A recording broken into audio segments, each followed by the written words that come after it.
I'm very much on the fence about A Cure for Wellness. Part of me thinks it was visually really beautiful, but another part of me thinks that the narrative could have been so much more. It was far too long and was quite underdeveloped and hard to keep the attention.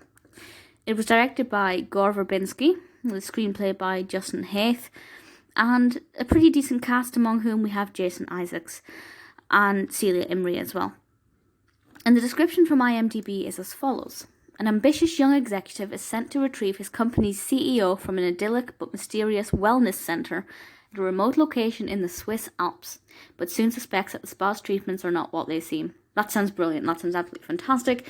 We have a wellness centre where everything seems crisp and clean and white and fresh and hygienic, and everything just looks visually beautiful inside this wellness centre. The fact that it's set in the Swiss Alps is just, it's absolutely stunning. This film really does allow for some really beautiful scenes. However, the whole not what they seem, I didn't really feel the heightening intensity. At no point did I feel, well, I say at no point, maybe at a couple of points.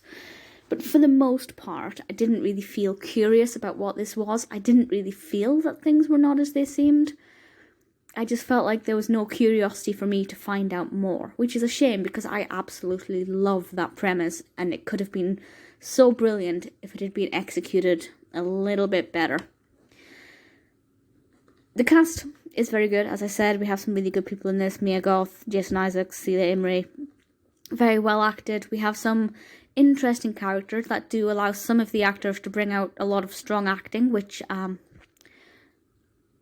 obviously is always going to be a bonus thing.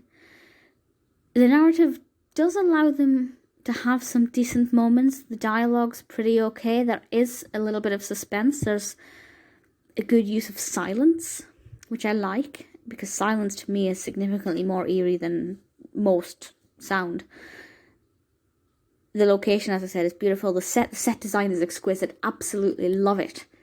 But the narrative is just where it lets itself down. Maybe I put it on too much of a previewing pedestal and thought this was going to be amazing, and that with such a strong team behind it, it was going to be absolutely sensational. But sadly for me, it just was not the case. It's relatively well received. It's got 6.4 out of 10 on IMDb across over 80,000 reviews. So it's not a bad film, and I agree, it's not a bad film. Visually, it's so stunning. But once it gets to when it should be getting more intense and, I guess, quite thrilling, it just lets itself down. It is an award winner. It won the Fright Meter Awards Best Cinematography and the Golden Trail Awards Best Thriller TV Spot, and the International Film Music Critic Awards for Best Original Score for an action-adventure thriller film, which is fair enough. The best thriller, though, I just didn't think it was very thrilling. It was quite interesting, but underdeveloped, and could have been more. I don't regret having seen it.